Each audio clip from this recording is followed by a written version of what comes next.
అన్ని వర్గాల మీద గొడవలు ఉంటాయి, చిన్న చితక గొడవలు లేకుండా ఎందుకు ఒక ఇంట్లోనే గొడవలు ఉంటాయి.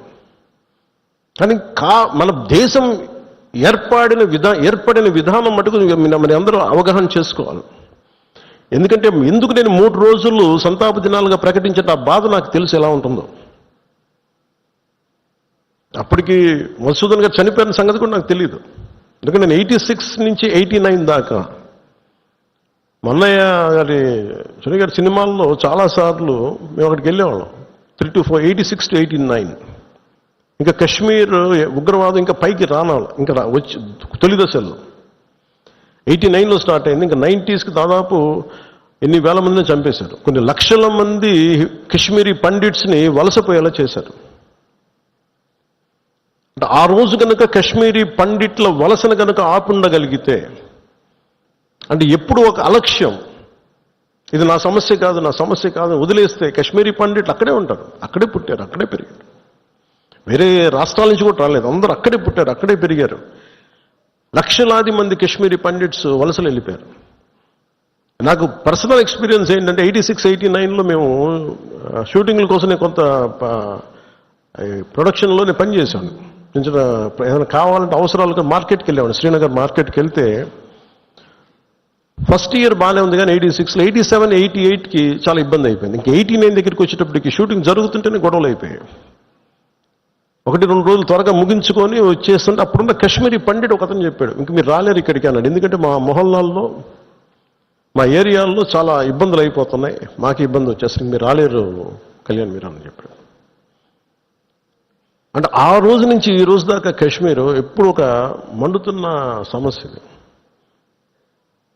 మీరు as a party you make very stable. This is Janasena decision, all of our decision. అదే Kashmir is an integral part of India that can not be denied.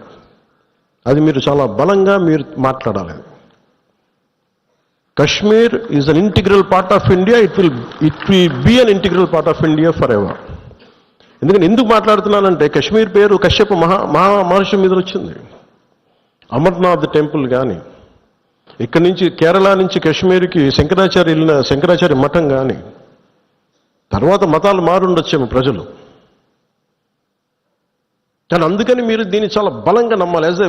ఒక చిన్న గొడవ జరిగినప్పుడు అది మనకెందుకని అనుకోకండి. అందుకని దిస్ ఈజ్ జనసేన స్టాండ్. ఇది నేను బలంగా నమ్ముతాం, బలంగా ఆచరిస్తాం. భవిష్యత్తులో ఇలాంటి సంఘటనలు జరగకుండా ఉండాలి. మనం ఇవ్వగలిగేది ఏంటంటే ఒక నాయకుడికి దేశాన్ని, ఒక చిన్నపాటి ఇంటిని నడపాలంటేనే కష్టం.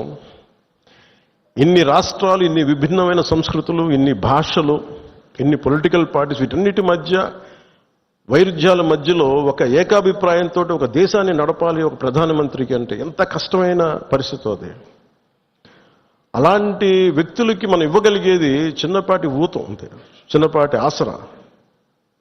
ఎక్స్ట్రా గొడవలు క్రియేట్ చేయకుండా కొంచెం బాధ్యతగా మాట్లాడటం, అవసరమైన చోట భుజం కాయటం.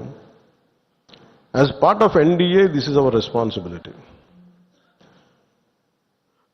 ఎందుకు నేను దీన్ని ఫస్ట్ టైం, నేను ఇప్పుడు దాకా మాట్లాడిన విధానంలో కొంచెం సాఫ్ట్గా ఫస్ట్ టైం నేను ఎందుకు హిందూ టార్గెటెడ్ హిందూ, మిగతా వాళ్ళు ఇబ్బంది పడతా ఉన్నారు మాట్లాడటానికి.